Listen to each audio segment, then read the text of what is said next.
الرجیم بسم اللہ الرحمن الرحیم الف لام میم غربت الروم فی ادنى الارض وهم من بعد غلبهم سيغلبون صدق اللہ العظیم وبلغنا رسوله النبی الکریم الامین بلغ العلا بکمالہ کشف الدجى بجمالہ حسنت جمیع خصالہ صلوا علیہ وآلہ یا صاحب الجمال و یا سید البشر من وجهک المنیر لقد نور القمر لا يمكن الثناء كما كان حقه بعد از خدا بزرگ توئی قصہ مختصر۔ یہ سورہ روم شریف جو ہے یہ مکہ مکرمہ میں نازل ہوئی۔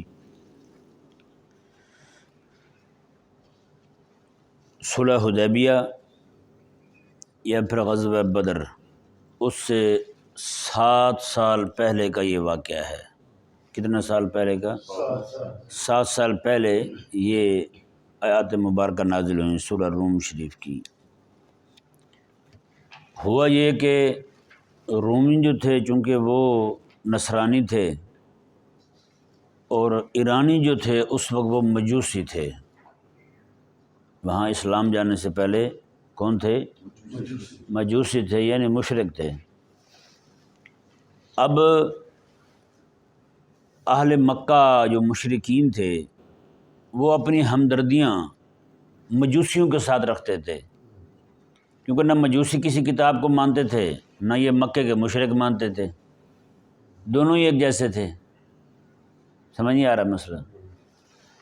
مکے کا مشرک بھی وہ مکے کا رہنے والا مشرک جو ہے وہ بھی کتاب کو نہیں مانتا، نبوت اور رسالت کو نہیں مانتا، اور یہی کچھ حال جو ہے وہ ایران کے رہنے والے مجوسیوں کا تھا۔ ایران کا رہنے والا مجوسی جو ہے وہ بھی نہ کتاب کو مانتا ہے نہ کسی بھی نبی کو نہیں مانتا، مجوسی تھا، وہ آگ کی پوجا کرتا تھا۔ اب مکے کے مشرکوں کی ہمدردیاں جو ہیں وہ ایران کے مجوسیوں کے ساتھ ہیں، اور کریمہ علیہ السلام کے صحابہ کرام علیہم رضوان کی ہمدردیاں جو ہیں وہ روم کے نصرانیوں کے ساتھ ہیں۔ ادھر غور سے سنیے گا آنکھیں کھول کے۔ سمجھ آ رہا ہے مسئلہ؟ نہیں سمجھ آ رہا؟ اہل ایمان کی ہمدردیاں کن کے ساتھ ہیں؟ نصرانیوں یعنی عیسائیوں کے ساتھ۔ مشرکوں کی ہمدردیاں کن کے ساتھ ہیں؟ مجوسیوں کے ساتھ۔ مجوسی یہ چاہ رہے ہیں، یہ مکے کے مشرک یہ چاہ رہے ہیں کہ مجوسی جیت جائیں جنگ، کیونکہ ان کی جنگ تھی آپس میں، کیسر کی اور پرویز کی، خسرو پرویز کی اور کیسر کی۔ کیسر جو تھا یہ روم کا حکمران تھا، اور خسرو پرویز جو تھا یہ ایران کا حکمران تھا، نصرانیوں کا حکمران تھا، تو مجوسیوں کا حکمران تھا یہ۔ تو مشرکین جو ہیں وہ کسی کتاب کو نہ ماننے کی وجہ سے، نبوت اور رسالت کو نہ ماننے کی وجہ سے اپنے آپ کو ان کا خیرخواہ جتاتے تھے، مجوسیوں کا۔ اور اہل ایمان جو ہیں چونکہ وہ اللہ تعالیٰ نے کتاب عطا فرمائی تھی اور سماوی دین کو مانتے تھے، آسمان سے آئے ہوئے یعنی اللہ تعالیٰ کی طرف سے آئے ہوئے دین کو مانتے تھے، تو ان کی ہمدردیاں جو ہیں وہ روم کے نصرانیوں کے ساتھ تھیں، جو روم کے نصرانی تھے۔ اب ان دونوں کی جو ہے وہ شام کے قریب کر کے جنگ ہوئی۔ جب ان کی باہم جنگ ہوئی تو اس جنگ میں ہوا یہ کہ چونکہ مسلمان چاہ رہے تھے رومی جیت جائیں، مشرک چاہ رہے تھے کہ وہ مجوسی جیت جائیں۔ اب ہوا یہ کہ ایرانی جو ہیں وہ ان پر غالب آ گئے، ایران کے مجوسی وہ غالب آ گئے نصرانیوں پر۔ تو مشرک جو ہیں یہ بہت زیادہ خوش ہوئے، انہوں نے کہا یہ دیکھو جس طرح آپ کے اہل کتاب وہاں مغلوب ہوئے ہیں، اسی طرح آپ بھی چونکہ کتاب کو ماننے والے ہیں، آپ کی ہماری جب جنگ ہوگی تو آپ یہاں مغلوب آ جاؤ گے، آپ بھی یہاں مغلوب ہو جاؤ گے، ہم غالب آ جائیں گے۔ انہوں نے اس طور پر اس جنگ کو دیکھ کر کے اپنے آپ کو جھوٹی تسلی دی۔ اب صحابہ کرام علیہ رضوان بھی مغموم ہوئے کہ یہ کیا معاملہ ہو گیا۔ آقا علیہ السلام کی بارگاہ میں حاضر ہوئے تو میرے آقا علیہ السلام پر یہ آیات مبارکہ نازل ہوئیں، یہ آیات کریمہ نازل ہوئیں اور ان آیات کریمہ میں خوشخبری دی گئی کہ رومی جو ہیں اس وقت فی الوقت ایرانی غالب آ گئے ہیں نصرانیوں پر، مجوسی غالب آئے ہیں نصرانیوں پر، تو وہ وقت دور نہیں ہے، بالکل ان قریب کچھ ہی عرصے کے اندر جو رومی ہیں یہ ایرانیوں پر غالب آ جائیں گے۔ اہل کتاب کن پر غالب آ جائیں گے؟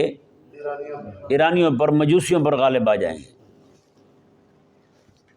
اب جیسے یہ آیت مبارکہ سنی حضرت سیدنا ابوبکر صدیق رضی اللہ تعالیٰ عنہ نے، آپ سیدھا مشرکین کے مجمع میں چلے گئے۔ مشرکین کے مجمع میں جا کر کے آپ نے ان کو بتایا کہ ہاں بھائی، ہمارے حبیب صلی اللہ علیہ وآلہ وسلم نے ہمیں خوشخبری سنائی ہے کہ یہ جو تمہارے دوستوں کی مجوسیوں کی فتح ہے یہ صرف کچھ عرصے کی ہے، اس کے بعد جو ہے یہ رومی تم پر غالب آ جائیں گے، تمہارے مشرکین دوستوں پر غالب آ جائیں گے، مجوسیوں پر۔ ابی بن خلف جو ہے یہ چونکہ اللہ تعالیٰ نے بھی مدت بیان نہیں کی تھی کہ کتنے عرصے میں آئیں گے، ابی بن خلف جو ہے وہ ایک دم سے کھڑا ہوا، حضرت ابوبکر صدیق رضی اللہ عنہ کو کہنے لگا کہ آپ جو ہے نا میرے ساتھ شرط لگا لیں۔ یہ ذہن میں رہے کہ ابھی تک شرط جو ہے نا، شرط جیسے آج لگاتے ہیں، اس کے جوبے ہونے کا اور اس کے حرام ہونے کا حکم نہیں آیا تھا ابھی تک، لوگ لگاتے رہتے تھے۔ تو حضرت سیدنا ابوبکر صدیق رضی اللہ تعالیٰ عنہ نے اس نے کہا کہ شرط لگائیں۔ حضرت ابوبکر صدیق نے فرمایا کہ ٹھیک ہے۔ اب مدت جو ہے دونوں کے مابین 9 سال طے ہوئی۔ کتنے سال طے ہوئی؟ 9 سال طے ہوئی کہ 9 سال کے اندر اندر اگر رومی غالب آ گئے تو حضرت ابوبکر صدیق رضی اللہ تعالیٰ عنہ جو ہیں ابی بن خلف سے 100 اونٹ لیں گے۔ کتنے اونٹ لیں گے؟ 100 اونٹ لیں گے۔ اگر مجوسی جو ہیں وہی غالب آتے ہیں، ان کا غلبہ برقرار رہتا ہے، پھر حضرت ابوبکر صدیق رضی اللہ تعالیٰ عنہ کو ابی بن خلف کو 100 اونٹ دینے ہوں گے۔ کتنے اونٹ دینے ہوں گے؟ 100 اونٹ دینے ہوں گے۔ اب ہوا یہ کہ اللہ تبارک و تعالیٰ نے صرف 7 سال ہی گزرے تھے، 7 سال کے گزرنے پر خلاق کائنات نے ایرانیوں پر رومیوں کو غلبہ عطا فرما دیا۔ ان کی دوبارہ جنگ ہوئی عراق کے اندر، اس جنگ کے اندر یہ نصرانی جو ہیں یہ فتح یاب ہوئے مجوسیوں کے خلاف۔ جب یہ ان کو فتح مل گئی، صحابہ کرام علیہ رضوان بہت خوش ہوئے۔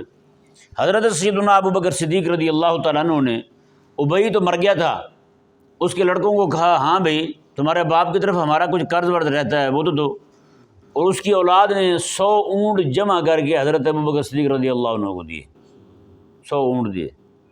حضرت ابوبکر صدیق رضی اللہ تعالیٰ عنہ کو جب 100 اونٹ مل گئے تب میرے آقا علیہ السلام نے فرمایا کہ ابوبکر ان کو تم صدقہ کر دو، ان کو کیا کر دو؟ صدقہ کر دو۔ یہ ذہن میرے یہاں پہ فقہی مسائل بہت زیادہ ہیں، یہاں وقت نہیں ہے، جو بات کرنا چاہتا ہوں وہ رہ جائے گی، وگرنہ اس پہ جو ہے نا وہ لمبی چوڑی گفتگو کرتے۔ بہرحال اہل ایمان جو ہیں ان کو خوشی ہوئی۔ یہ دن کون سا دن تھا؟ یہ دن جو ہے یا تو بدر کا دن تھا جس دن اہل ایمان ادھر فتح یاب ہو کر کے بیٹھے ہیں، ادھر خبر آتی ہے کہ اللہ تعالیٰ نے نصرانیوں کو ایرانیوں پر غالب کر دیا ہے، مجوسیوں پر غالب کر دیا ہے، یا پھر حدیبیہ کا وقت تھا، حدیبیہ کی ادھر صلح ہو جاتی ہے، معاہدہ ہو جاتا ہے، اس معاہدے کے بعد جو ہے نا وہیں پر ہی یہ اطلاع آتی ہے کہ اللہ تبارک و تعالیٰ نے ان کو غلبہ عطا فرما دیا ہے۔ اب غور کرنے والی بات جو ہے نا، جس لیے میں نے یہ سارا آپ کو قصہ سنایا ہے، وہ بات کیا ہے جی؟ غور کرنے والی بات یہ ہے کہ اہل ایمان جو ہیں، ابھی آیت مبارکہ پہلے سے ذرا ترجمہ سن لیں پھر میں بات کرتا ہوں۔ اللہ تعالیٰ نے ارشاد فرمایا الف لام میم غلبت الروم، رومی جو ہیں وہ مغلوب آ گئے ہیں، فی ادنی الارض، یہ قریب کی زمین میں، اور شام کے قریب علاقہ تھا جہاں پہ ان کی جنگ ہوئی تھی، پرویز کی اور کیسر کی۔ اللہ تعالیٰ نے ارشاد فرمایا وَهُم مِّن بَعْدِ غَلَبِهِمْ سَيَغْلِبُونَ، اور وہ ان کے غلبے کے بعد جو ہیں سیغلبون، غالب آ جائیں گے۔ کون؟ نصرانی غالب آ جائیں گے۔ اب تو ایرانی غالب آئے نا، اب ان قریب جو ہے وہ نصرانی غالب آ جائیں گے۔ فی بضع سنین، اللہ تعالیٰ نے فرمایا وہ تو کچھ سالوں کی بات ہے، کچھ ہی سالوں کے اندر ان کو غلبہ مل جائے گا۔ یہ ذہن میں رہے، اللہ تعالیٰ جو ان کو غلبہ عطا فرما رہا تھا وہ اللہ تبارک و تعالیٰ کی قضا اور قدر کے تحت تھا. سمجھ نہیں آیا مسئلہ؟ اللہ تعالیٰ کی قضا اور قدر کے تحت تھا. اللہ تعالیٰ نے ارشاد فرمایا للہ الامر من قبل و من بعد. ہاں، پہلے کا معاملہ ہو یا بعد کا معاملہ ہو، ہر حال میں حکم تو اللہ کا ہی چلتا ہے، امر اللہ تعالیٰ کا ہی چلتا ہے. اللہ تعالیٰ نے فرمایا وَيَوْمَئِذٍ يَفْرَحُ الْمُؤْمِنُونَ، فرماتے ہیں اس دن جو ہے نا وہ غالب آئیں گے ایرانیوں پر رومی. اس دن جو ہے اہل ایمان خوش ہو رہے ہوں گے. اس دن اہل ایمان خوش ہو رہے. اب غور کرنے والی بات یہ ہے کہ اہل اسلام نصرانیوں کی فتح پر کیوں خوش ہو رہے ہوں گے؟ اہل اسلام ہے نا، مسلمان ہیں، کلمہ پڑھنے والے ہیں، نصرانیوں کی عیسائیوں کی فتح پر کیوں خوش ہو رہے ہیں؟ گو کہ اچھا دوسری طرف جو ہے وہ مجوسی ہیں، مشرکین ہیں، دشمن نصرانی بھی ہے، دشمن مجوسی بھی ہے، دونوں مشرک، دونوں دشمن ہیں. انہی ایرانیوں نے دھمکی نہیں دی تھی آقا علیہ السلام کو کہ ہم جناب آ رہے ہیں لڑنے کے لیے. وہ حکمرانی تو تھا اس کا جو اس نے کہا تھا جی میں لڑنے کے لیے آ رہا ہوں، تو آقا علیہ السلام تبوک تک تشریف لے گئے تھے. خیر خواہ تو یہ نہیں ہے ابھی، وہ چاہے یہودی ہوں چاہے نصرانی ہوں، اہل اسلام کے خیر خواہ نہیں ہیں. چونکہ جب مقابلہ اہل کتاب کا مجوسیوں کے ساتھ ہو رہا ہے تو مشرکین بھی تانے دے رہے تھے اہل ایمان کو، دیکھو جی وہ بھی آسمانی کتاب کو مانتے ہیں، تم بھی مانتے ہو، وہ بھی نبوت اور رسالت کو مانتے ہیں تو تم بھی مانتے ہو، لہٰذا وہ جو ہیں وہ مغلوب آ جائیں گے کتاب پڑھنے والے. یعنی کہ وہ لوگوں کو ذہن یہ دینا چاہتے تھے کہ جو بھی بندہ آسمانی دین کو مانتا ہے وہ مغلوب ہی ٹھہرتا ہے، وہ کبھی غالب نہیں آ سکتا. تو ایک طرح کا اہل ایمان پر بھی ان کا یہ ایک نفسیاتی حملہ تھا کہ اہل ایمان جو نئے نئے کلمہ پڑھنے والے ہیں ان کو بھی ایمان سے ہٹا دیں. وہ بھی کہیں دیکھیں جی وہ بھی تو کتاب کو مانتے ہیں، وہ بھی ہار گئے ہیں جنگ، لہذا ہم بھی کتاب کو مانتے ہیں، کہیں یہ نہ ہو کہ ہماری کسی بھی قوم کے ساتھ مٹ بھیڑ ہو تو ہم بھی ہار جائیں، ہم بھی مغلوب ہو جائیں. تو اس طور پر اس وقت باتیں ہو رہی تھیں. تو اللہ تبارک و تعالیٰ نے کیا ارشاد فرمایا؟ اللہ تبارک و تعالیٰ نے خوشخبری دی اہل ایمان کو، میں کہ تم پریشان نہ ہو، فی بضع سنین، کچھ ہی سالوں کی بات ہے، ہم غلبہ دے دیں گے کن کو؟ وہ کتاب کے ماننے والوں. اب بتائیں نا، یہاں اہل ایمان کا اہل کتاب نصرانیوں کے لیے ہمدردیاں رکھنا کیا اس بات کی دلیل تھا کہ آقا علیہ السلام کے صحابہ کرام علیہ مردوان جو ہیں انہوں نے نصرانیوں والے عقائد اپنا لیے تھے؟ بولے نا بھائی، آقا علیہ السلام کے صحابہ کرام علیہ مردوان جو ہیں وہ عقیدہ تثلیث کو اپنا چکے تھے. آقا علیہ السلام کے صحابہ کرام علیہ مردوان نے حضرت مریم رضی اللہ تعالی عنہا و سلام اللہ علیہا کے لیے وہی عقیدہ و نظریہ رکھ لیا تھا جو نصرانی رکھتے تھے. آقا علیہ السلام کے صحابہ کرام علیہ مردوان جو ہیں کیا انہوں نے عیسیٰ علیہ السلام کے لیے وہی عقیدہ رکھا تھا جو نصرانی رکھتے تھے؟ تو بھائی اس سے یہ بات واضح اور عیاں ہوتی ہے کتنا بڑی ایک مثال رب تعالیٰ کے قرآن میں موجود ہے. خلاق کائنات نے تو کسی جگہ بھی نہیں فرمایا، اور محبوب علیہ السلام نے بھی نہیں فرمایا میرے صحابہ تم یہ کیا کرتے پھرتے ہو. اچھا آقا علیہ السلام نے منع نہیں کیا، اللہ تعالیٰ منع کر دیتا، اللہ تعالیٰ نے بھی منع نہیں فرمایا. میں کہ تم کلمہ پڑھنے والے میرے حبیب کے وہ نصرانی جو ہیں وہ بھی تو مسلمان نہیں ہیں نا، وہ بھی تو کافر ہیں، آپ کافروں کے لیے ہمدردی رکھتے پھرتے ہو. وہ عقیدہ تثلیث کے قائل ہیں، وہ تین خدا مانتے ہیں، عیسیٰ علیہ السلام کو رب کا بیٹا مانتے ہیں، اور تم ان کے لیے ہمدردی رکھتے پھرتے ہو. تو بھائی جیسے مشرکین کے مقابلے میں نصرانی آئیں تو نصرانیوں کے لیے ہمدردیاں رکھنا، اگر یہ ان کے عقیدے کے ساتھ اتفاق اور مطابقت قرار نہیں پاتا تو پھر موجودہ دور کے اندر ٹھیک ہے نظریاتی اختلاف ہے ہمارا ان کے ساتھ بھی، ایرانیوں کے ساتھ ہمارا نظریاتی اختلاف ہے، اس کے باوجود ایک طرف یہودی کھڑا ہے جس نے اہل اسلام کی اینٹ سے اینٹ بجائی ہوئی ہے، جس نے پورے نقشے تیار کیے ہوئے ہیں، باقاعدہ ترانے جاری کیے ہوئے ہیں. وہ کہتے ہیں کہ ہمارا جو نظام حکومت ہے یہ نہر فرات تک جائے گا. نہر فرات کہاں تک کہ کہاں ہے بھائی؟ بغداد میں، مصر سے ہوتی ہوئی عراق میں، وہاں جاتی ہے یہ نہر. انہوں نے کہا کہ ہمارا نظام حکومت وہاں تک جائے گا، ہم نے وہاں تک قبضہ کرنا ہے. اور یہ دیکھا جائے تو اعصابی طور پر قبضہ کر بھی چکے ہیں.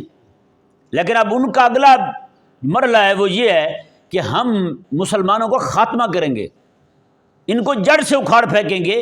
اور جہاں جہاں یہ مسلمان آباد ہیں وہاں وہاں ہم اپنے یہودیوں کو آباد کریں گے. یہودی آباد کاری چاہتے ہیں وہ، جو اس قضیے کے اندر آج بھی جناب جو اپنے آپ کو جناب وہ پکا سنی قرار دیتے ہوئے یہ کہتے پھرتے ہیں کہ جناب دونوں لڑ رہے ہیں تو دونوں ہی مرتے رہے ہیں، یہ ہوتا رہے، وہ اس طرح کی باتیں بہت ساری کر رہے ہیں. ان بیچاروں کو، یہ بھولے لوگوں کو پتہ ہی کو نہیں حقیقت کیا ہے. ہمیں اچھا مزے کی بات یہ ہے، ایک دم سے جس بیچارے کے پاس علمی معیار جو ہے نا صرف یہی ہو کہ موبائل میں 4 مولویوں کی تقریریں ہوں. علمی معیار کیا ہو؟ صرف موبائل میں 4 تقریریں ہوں. دین کی خدمت کیا ہے؟ بس مولویوں کو گالیاں دینا، علماء کو پھکڑ بازی کرنا، یہی دین کی خدمت ہے ان کے لیے، بس اس کے علاوہ کچھ بھی نہیں ہے.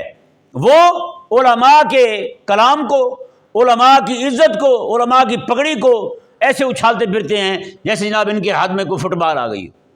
بتائیں، عجیب سا زمانہ آ گیا ہے. علمی وہ ایک عالم تھے، مفتی تھے بہت بڑے، کسی عالم نے اختلاف کر دیا، ان کے پاس ایک بندہ ایسے عوامی بندہ آ گیا، کہنے لگا حضرت آپ اس پہ کفر کا فتویٰ کیوں نہیں دیتے؟ آپ تو مفتی ہیں، آپ دیں نا فتویٰ اس پر کفر کا. اور جس بندے نے کوئی اختلاف کیا تھا آپ فتویٰ دیں اس کے خلاف، آپ مفتی ہیں، آپ کیوں نہیں دیتے فتویٰ؟ انہوں نے کہا میں فتویٰ اس لیے نہیں دیتا کیونکہ میں مفتی ہوں. میں کیا ہوں؟ میں مفتی ہوں. آج کل فتوے جو ہیں وہ تو ردی کے بھاؤ بک رہے ہیں. یہ میں علماء کی بات نہیں کر رہا ہوں، عوام کی بات کر رہا ہوں.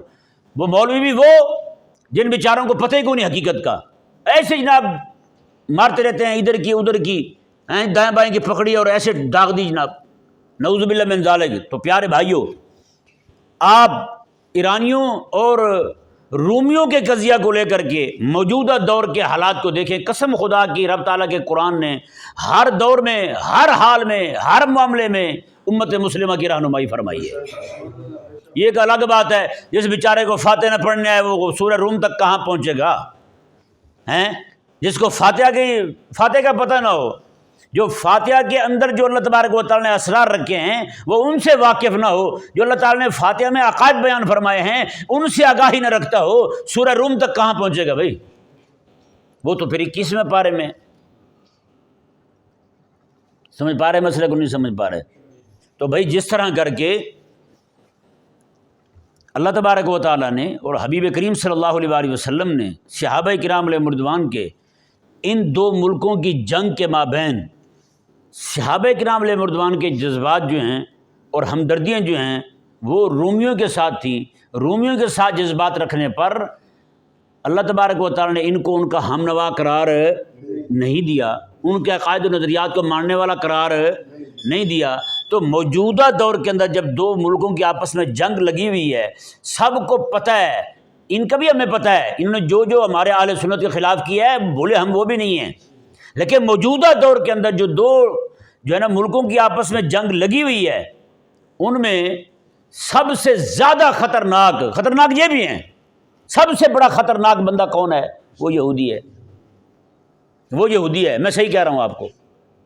اس سے جو ہے نا ہمارا کوئی نظریاتی اتفاق قرار نہ دے، جی نہ ہم ان کے عقیدے کو مانتے ہیں، نہ ہم ان کے عقیدے کا دفاع کرتے ہیں، نہ ہم ان کے نظریات کو درست مانتے ہیں، یہ پکی بات ہے.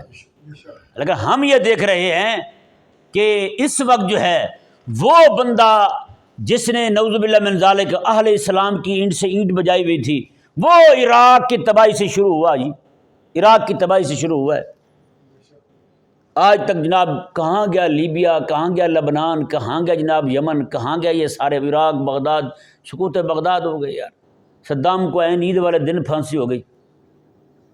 پھر صدام کو لٹکانے والے وہ کیا ہیں؟ پھر آپ کے ان کے ساتھ ہمدردی ہیں.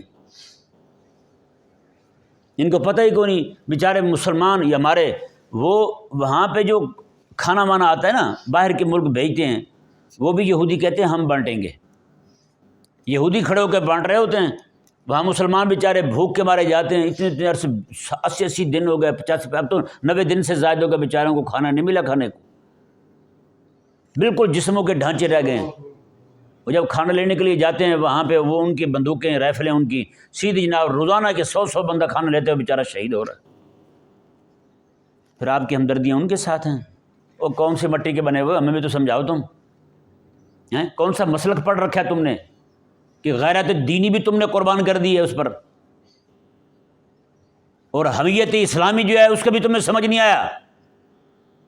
وہی ساری زندگی کی یہی کمائی کہ ان کے نام اعمال سے، میں صحیح کہہ رہا ہوں، علماء پر طنز، علماء پر تنقید، جی ان کے نام اعمال سے جناب علماء کی پگڑیاں اچھالنا، علماء کی عزتیں اچھالنا، یہی ان کے نزدیک مسلک کی خدمت ہے۔ بس جتنا بڑا باولا ہوگا، جتنا بڑا جناب وہ زبان دراز ہوگا، جتنا بڑا منہ پھٹ ہوگا، ایسا ہر وہ بندہ جو ہے وہ اپنے آپ کو جناب مسلک کا سب سے بڑا خادم کہلائے گا۔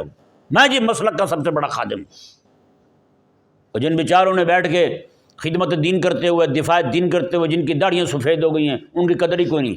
یہ اللہ تلے لوگ جو ہیں یہ اپنے آپ کو مسلک کا جناب وڈیرا سمجھتے پھرتے ہیں، یہ خیر خواہ ہیں، یہ ہیں جن کے دل میں مسجد اقصیٰ کا درد نہ ہو، جن کے دل میں فلسطین کی رہنے والی بیچاری مائیں بہنیں جو ہیں ان کو پکڑ کے جناب یہودی جیلوں میں ڈالتے ہیں، ان کے ساتھ بدکاریاں کرتے ہیں جی، کپڑے تک نہیں دیتے ان کو پہننے کو، جن کے دل میں ان کا ڈر نہ ہو، ان کا درد نہ ہو، ایک دن بھی مسجد اقصیٰ کے لیے ان کا دل دھڑکے، یہ اپنی چھوٹی چھوٹی باتوں سے باہر نکلے تو ان کو پتہ ہونا۔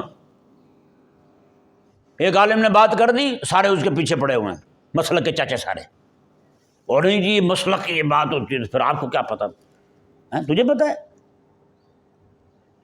بھائی؟ جہاں صحابہ کرام علیہ مردوان جو ہیں وہ نصرانیوں کے لیے نیک جذبات رکھ رہے ہیں تو اللہ تبارک و تعالی نے تو یہ قرار نہیں دیا ہے کہ تمہارا تو ان کے عقیدے کے ساتھ موافقت ہو گئی ہے، اس لیے اللہ تبارک و تعالی نے انہیں کچھ نہیں کہا، کیونکہ ان نصرانیوں کے مقابلے میں بڑا دشمن مجوسی کھڑا ہوا تھا، بڑا دشمن جو ہے وہ مشرک کھڑا ہوا تھا۔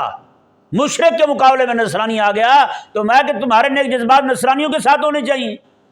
وہ مشرک ہے، وہ بڑا ظالم ہے، بڑا ظالم ہے، مر رہا ہے، مرنے دو اسے، تمہاری ہمدردی ان کے ساتھ ہونی چاہیے۔ اور باقاعدہ جب نصرانی جو ہیں وہ مغلوب ہوئے، ایرانی مشرک غالب آئے تو آقا علیہ السلام کے صحابہ پریشان ہوئے، صحابہ پریشان ہوئے تو اللہ نے تسلی کے لیے آیات مبارکہ نازل فرمائی ہیں، میں کہ وہ وقت آئے گا نصرانی جو ہیں وہ غالب آئیں گے، مشرکین مغلوب ہو جائیں گے، یومئذ یفر المؤمنون، اس دن مومن خوش ہو رہے ہوں گے، اس دن مومن خوش ہو رہے ہوں گے۔ اس کا ایک معنی یہ بھی بنتا ہے کہ اس دن اطلاع آئے گی اس خوشخبری کی جس دن مومن بھی خوش ہو رہے ہوں گے۔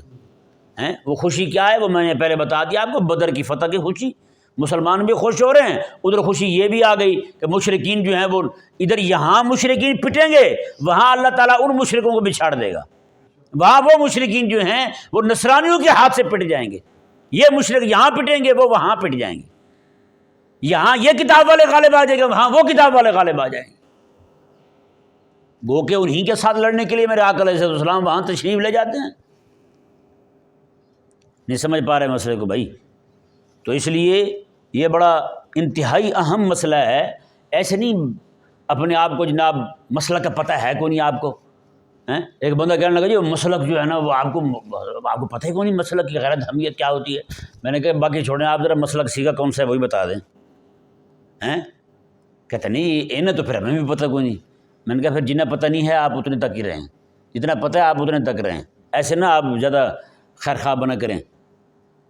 جو کام کر کر کے بیچارے جو بوڑھے ہو چکے ہیں، جن کی داڑیاں سفید ہو چکی ہیں، دانت گرنے کو ہیں، وہ مسلک کے غدار ہیں۔ ایک آپ جو ہیں وہ مسلک کے چاچے نکلے، آپ مسلک کے زیادہ وفادار نکلے، جس نے دین پڑھا ہے، شریعت پڑھی ہے، قرآن پڑھا ہے، سارا کچھ پڑھا ہے، وہ نکمے ہیں۔ آپ جو ہے نا وہ آپ نے ایک اپنے جیسے ایک مولوی صاحب کو سن لیا، خطیب اعظم کو، جی وہ اپنے آپ کو شمشیر کہے، تلوار کہے، سیف کہے، جو مرضی کہے، آپ نے اس کو سنا اور آپ جناب بڑے حضرت بن گئے، نعوذ باللہ من ذالک۔ تو بھائی اللہ تعالیٰ نے ارشاد فرمایا بنصر اللہ، اللہ تعالیٰ کی مدد کے ساتھ یہ ہوگا، ینصر من یشاء، اللہ جس کی چاہتا ہے مدد فرماتا ہے، وہو العزیز الرحیم، وہ غلبے والا مہربانی فرمانے والا ہے۔ اگر ما وعد اللہ، یہ رب کا وعدہ ہے، یہ کیا ہے؟ رب کا وعدہ ہے۔ کون سا وعدہ ہے؟ رب نے فرمایا میں وعدہ کر رہا ہوں یہ ان مشرکوں کو ذلیل کرنے کے لیے، ان مشرکوں پر میں رومیوں کو غلبہ دے دوں گا۔ ان مشرکوں کو ذلیل کرنے کے لیے، مکے کے مشرکوں کو ذلیل کرنے کے لیے ان مشرکوں پر نصرانیوں کو غلبہ دوں گا تاکہ اہل ایمان جو ہیں وہ خوش ہو جائیں، یہ مشرکین جو ہیں مکہ کے یہ ذلیل و رسوا ہو جائیں۔ پتہ ہے؟ تو پھر آج ایک طرف یہودی کھڑا ہے جی، اور ایک طرف جو ہے وہ یہودی کھڑا ہے، یہودی جو ہے نا اہل اسلام کا دشمن ہے، مسجد اقصیٰ کا دشمن ہے۔ پتہ ہے آپ کو ان دنوں کے اندر فلسطینی بھی بیچارے گھبرائے ہوئے ہیں کہ عین ممکن ہے کہ یہودی جو ذلیل جو ہے یہ بم پھینک دے مسجد اقصیٰ پر اور اسے شہید کر دے اور نام ان کا لگا دے کہ انہوں نے ٹھوکا ہے۔ یہ باتیں چل رہی ہیں وہاں پہ، یہ بیچاروں کو کیا پتہ ہیں؟ وہ کہتے ہیں ساری عمر دی یہ کمائی ہے۔ 4-5 کلپ مولویوں کے سن لیے تو اور جناب 1 منٹ سے پہلے اعلیٰ حضرت بن گئے۔ کہ مہربانی کریں آپ اتنے بڑے حضرت نہ بنیں کہ آپ سب کی عزت رونتے رہیں ہیں۔ یہ مسئلہ کی وفاداری نہیں ہے، میں صحیح کہہ رہا ہوں۔ کہیں قیامت والے دن یہ نہ ہو کہ آپ جو ہے نا وہ مسجد اقصیٰ کے غداروں کے ساتھ آپ کا نام آ جائے۔ ہاں سچی کہہ رہا ہوں، غزہ کے بچوں کا خون بہہ رہا ہے نا۔ آپ پتہ کتنے 13,000 سے زیادہ بچے شہید ہو چکے ہیں غزہ کے۔ 300 بچہ ایک دن، یار 1-2 دن کے پیدا ہوئے تھے بیچارے شہید ہو گئے۔ 300 بچہ ایک دن میں شہید ہوا۔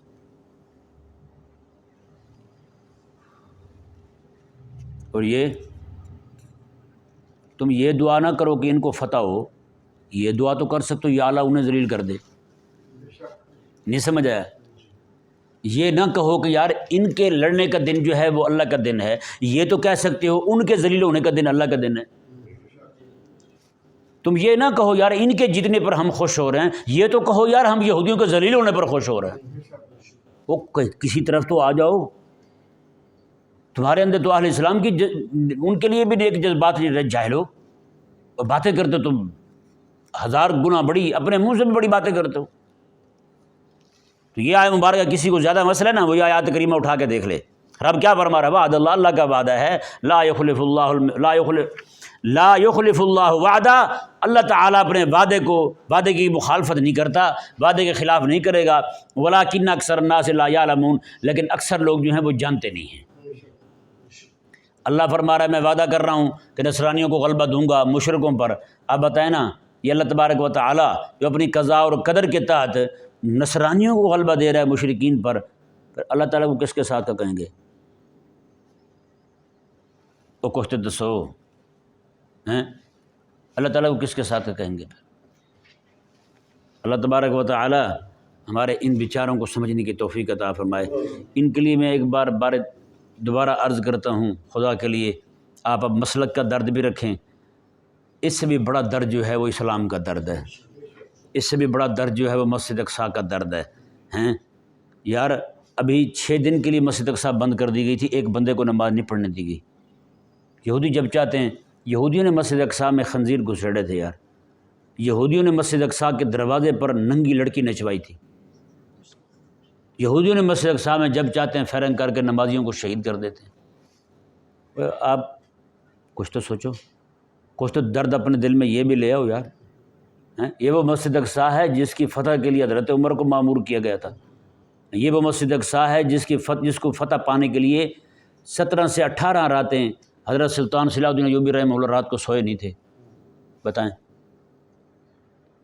وہ جب ان کے سامنے پڑھی گئی نا حدیث پاک، حدیث تبسم، انہیں کہا گیا وہ حدیث تبسم یہ ہے کہ آقا علیہ السلام نے جب بیان کی تھی حضور مسکرائے تھے، صحابہ مسکرائے تھے، ان کے بعد تابعین نے جب پڑھی تو وہ مسکرائے، تبع تابعین نے پڑھی تو وہ مسکرائے، ائمہ دین نے، محدثین نے جب حدیث بیان کی نا تو وہ مسکرائے۔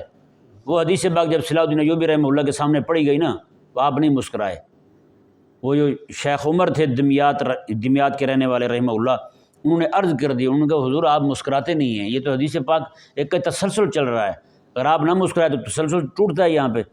حضرت جو ہے نا سلطان صلاح الدین ایوبی رحمہ اللہ کہنے لگے، انہوں نے کہا حضور بالکل مسکرانے کو دل کرتا ہے، مسکراؤں میں، تسلسل قائم رہے، لیکن ابھی وقت نہیں ہے مسکرانے کا۔ مسجد اقصیٰ پر نصرانی قابض ہیں اور مسجد اقصیٰ پر جو ہے نا اہل اسلام پر وہاں پہ ظلم و ستم کے پہاڑ توڑے جا رہے ہیں، میں یہاں ہنستا رہوں؟